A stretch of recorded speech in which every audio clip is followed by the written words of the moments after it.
Hello, I'm Nate, aka B-Tier Mutineer, and today as part of my indie highlights, I want to share with you a new indie game, Hellclock. Hellclock is a roguelite ARPG, which perfectly blends both these genres and makes for a super fun time if you're looking for more fast-paced combat in the vein of Hades or Diablo 3. It's set in a fictional alternate history of Brazil, exploring a fantasy version of the War of Canudos, filled with demons and other terrible dark creatures, but none as dark as people's hearts. You play as Pageu, a warrior from the settlement of Canudos who is trying to rescue the soul of the counselor, his fallen mentor, from hell. In order to do so, you must fight your way through various dark creatures and demons, with the eponymous Hellclock counting down the seconds left until you will forcibly be removed from the underworld and wake up on the surface. We'll talk about the timer later, but just know that while it's an optional feature you can turn off in the settings, I think it's very well balanced and doesn't act at all as an annoyance. But first, I'll take a moment to say a special thank you to my members who help keep this channel running. I'd really appreciate it if you'd consider joining as a member to support me and unlock perks like early access to videos. Joining is very much appreciated, but not required. I am always grateful even if you just take the time to like the video and maybe leave a comment. Back to Hellclock. Let's talk about the story and world building first, since there's quite a bit of interesting stuff going on here. As I mentioned, the game's story and setting is based on the real-life War of Canudos from Brazil in 1896, with a fantasy twist involving demons and other types of dark and corrupted creatures. The War of Canudos was a conflict between the First Brazilian Republic and the residents of the settlement of Canudos, waged in the aftermath of the abolition of slavery in Brazil and the overthrow of the monarchy. The conflict arose from a cult led by Antonio Conselheiro, who preached spiritual salvation to the poor population of the Sertão, a region that suffered from severe droughts. I will assume Conselheiro means counselor, so that's the figure we're trying to save in the game. Conselheiro and his followers were branded as supporting the monarchy by the press, trying to overthrow the government. The authorities saw the settlement as a threat to the Republic because of this. Apparently, the inhabitants of Canudos were so numerous, so committed, and employed such artful strategies that it took 4 military campaigns to defeat them. The government's troops employed modern weapons against the poorly armed and organized Conselheiristas, and eventually destroyed the settlement in the 4th expedition led by General Arthur Oscar, with a large fraction of the Brazilian army. They bombarded and razed the settlement and slaughtered nearly all its inhabitants. So this is the bloody history the game is based on, and you can see how this brutal war is a very solid base for a fantastical reimagining of the events, especially since somehow it took 4 entire expeditions to defeat the poor people of Canudos. I didn't know at all about this war before playing the game, since in my school days in Romania we weren't taught anything at all about Brazil. So I think it's a wonderful thing that the devs inspired themselves from a real-life historical situation, because this made me read about the war on Wikipedia and learn something new about another country's history. I will say, however, that the game obviously doesn't shy away from showing the terrible, brutal reality of war, so this is not a subject that everyone will be comfortable with. I don't think there's anything too much, but I haven't been directly affected by war in any way, so do keep this in mind if you're interested in checking the game out. The way it represents war and its consequences feels very real, despite the addition of fantastical elements. Personally, I really enjoy this kind of fantasy fiction that is at least somewhat rooted in the real world or in real-world issues, and doesn't shy away from touching on dark and serious topics. But your mileage may vary. Tread carefully if you're bothered by this kind of stuff. I think the writing is very solid, especially the cutscenes and the lines said by the protagonist. The NPCs in the settlement feel a bit odd in the way they respond to your character's questions or remarks. Sometimes it feels as though they're not answering you and are just saying their own thing.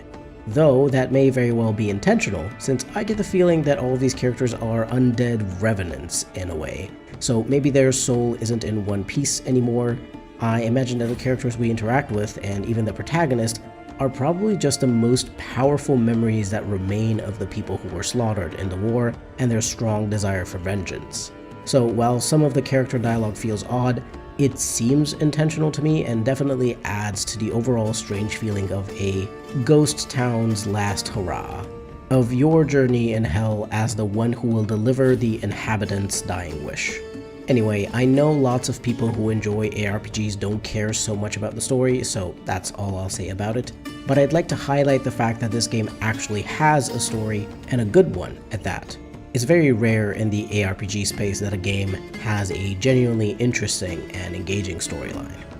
Moving on to gameplay, Hellclock is fairly simple at first glance. Descend into the depths of the old cathedral into hell, hello Diablo, kill monsters, loot whatever you can, die or run out of time, wake up back in town, upgrade your stuff, then descend again and try to get farther this time.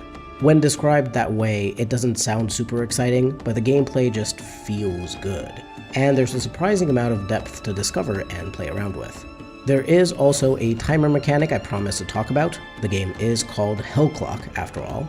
Technically, you have a limited time to get to certain bosses, which, if defeated, give you some extra time on the clock to keep going further. The clock is paused whenever you're in a boss fight, but if you're stressed out or annoyed by timers, you can turn it off in the settings. Personally, even though I usually dislike timers and timed missions in games, I'm not bothered by it in Hellclock at all. I think the main reason is that the game is very well balanced, so by the time the clock runs out, I'm usually quite close to dying to the monsters in the area myself.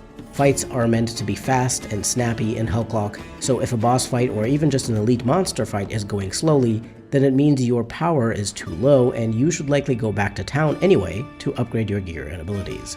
This is especially true, I think, in the hardcore mode that restarts you from the beginning if you die, since you need to be careful not to get suddenly deleted by a mob of enemies or a powerful elite or boss creature. I haven't tried hardcore mode myself since I know I'm going to get too greedy and end up losing my progress stupidly, but for people seeking more of a challenge, I'm sure this mode will probably feel very nice, since you need to find the perfect balance between pushing forward and returning to town for safety and upgrades. By the way, for players shuddering at the thought of a hardcore mode or who may be struggling with a regular difficulty in these types of games, don't worry, Hellclock's got you covered too. There's a Vengeance mode, which acts in many ways like the God mode in Hades. Damage you deal is increased, damage you take is reduced, and with each failed run, these bonuses increase, so even if you're not a skilled ARPG player or maybe haven't found a build that works for you yet, you can still progress through the levels and experience more of the story of Hellclock. I'll be honest, I might eventually turn it on if the game ends up being too hard for me in the later levels. I haven't needed it yet, but I definitely needed God mode in Hades to experience the full main story. You can turn Vengeance mode on or off whenever you want to, so don't feel like you're locked in either way. Try it without, turn it on if it feels too hard, turn it back off if it's too easy or you feel like you've got the hang of things. There's no such thing as a wrong way to play a game. It's your free time, play however is fun for you, and don't let anyone else dictate how you play. Anyway, I'll get off my soapbox to talk about the gameplay in a bit more detail. I'd describe it as a mix between Diablo 3 and Hades, as I said in the beginning. The similarity to Diablo 3 is most evident if you played D3, since the abilities and general idea of the game's protagonist feel extremely similar to the Demon Hunter class in D3. The protagonist of Hellclock has a gun instead of a crossbow or bow, but the general feel of the movement, abilities, and even some of the visuals instantly reminded me of the Demon Hunter. For me, that's a positive since I've played over 700 hours of D3. D3 is easy enough to feel relaxing while not completely mindless. Hellclock has a very similar level of difficulty with two main differences. One, you only have the one class you play as, since the protagonist is a kind of gunslinger demon hunter. And two, Hellclock is a roguelite, so you eventually die to the monsters or run out of time on the clock since you're taking too long to kill them. This allows you to use your resources to upgrade your abilities, buy and equip gear and relics and so on in order to gain power and have an easier time on your next descent. The roguelite part of Hellclock is similar to Hades, though of course part of that is just genre elements, but I do think it's a bit more than that, especially in some aspects of the visuals, animations like when your character dies or runs out of time, and certain elements of the level design. But even if I'm comparing Hellclock to these games as clear inspirations, don't think that it's just stealing from them. Hellclock has a feel of its own, which is linked to the setting and storyline being so unique. After all, I don't really know any other games set in a period of Brazil's history. I also think in terms of gameplay, it has some interesting features that set it apart. There's a relic system where you have a limited inventory space to add these relics which have certain effects. Some will change the way an ability works, others will just add various bonuses to your damage, resistances, and other stats. And the resistances in particular I've found to be very important when reaching lower levels. You could say these relics are somewhat similar to the charms from Diablo 2 that you could keep in your inventory for bonuses, but the special ability changing effects make them feel more like actual pieces of gear that you take with you, just not as a weapon or piece of armor. You do also have weapons and armor, which you can upgrade by spending the main meta progression currency that you gain by defeating enemies, but the main purpose of your equipped gear seems to be just to increase your main stats, not to be build defining. Relics have that role, and you have a few tabs in a personal stash so you can keep multiple types of relics and try out different builds by switching them out and also respecializing your skills at the bell. I admit I probably have no idea how to properly make a build that's super powerful. I'm more of a casual gamer in ARPGs, and if I want to push to higher greater rift levels in Diablo 3 for example, I just look up a guide on Maxroll.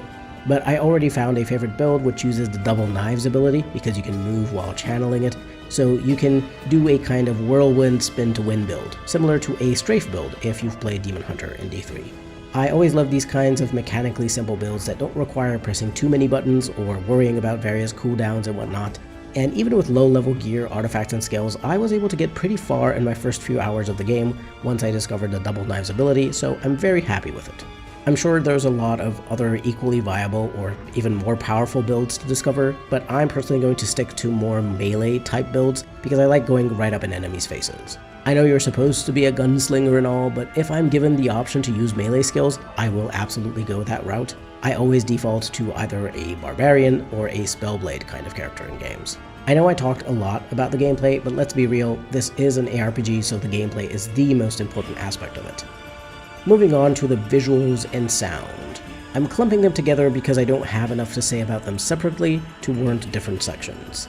I love the visuals, they're beautiful in a dark and stylized way. I will say maybe in some areas it felt a bit too dark, and it was a little hard to see everything clearly, though that might have just been my screen brightness being too low. The minimap I think is also a bit dark and doesn't have enough contrast, mainly when you're looking for shrines or chests since they appear on the map. But the devs are working on updates and may tweak some of these details. Even so, I'm not really that bothered by things being a bit hard to see every once in a while. Otherwise, I really enjoyed the design of the monsters. It's very Diablo 3-like in the best way possible. Also, a bit in the worst way because there's this particular enemy type called Burrower, which is like the rockworm in Diablo 3. And if you've tried clearing that one particular set dungeon in the cave, where you have to avoid taking damage in melee, you feel my pain. The burrowers in Hellclock are of course not nearly as annoying as the rockworms in D3 since there's no such objective of avoiding being damaged by them, but I still bristled when I saw them. The animations of your abilities and the monsters are all looking very cool, so overall A+ for the visuals. I love them. The sound effects are super polished and satisfying, the voice acting in English is great, I really like the voice acting of the protagonist, and the music is also super nice. The music is another point where I think the game reminds me a lot of Diablo and Hades because it's using similar instruments and has that particular dark fantasy vibe to it. All in all, the visuals and sounds are super polished, frankly a lot more than I was expecting for what I assumed was a fairly small-scale indie game. To be fair, I don't know much about the developer Rogue Snail and how much time they spent making the game or with how many people, but they should be very proud of what they have accomplished. This feels good to play, looks good, sounds good, it has a great storyline, is the whole package. In terms of performance, the game ran perfectly on my PC. No crashes, no stutters, no bugs that I could notice, but do keep in mind that I have a fairly high-end PC and performance can always vary quite a lot between different PC builds. I've seen some people mention bugs in their reviews, and to be fair, I've only had time to play for a few hours myself, so maybe these issues are encountered later on. Still, seeing as the devs are actively patching the game, I don't think there's any egregious technical issues that would hinder your enjoyment.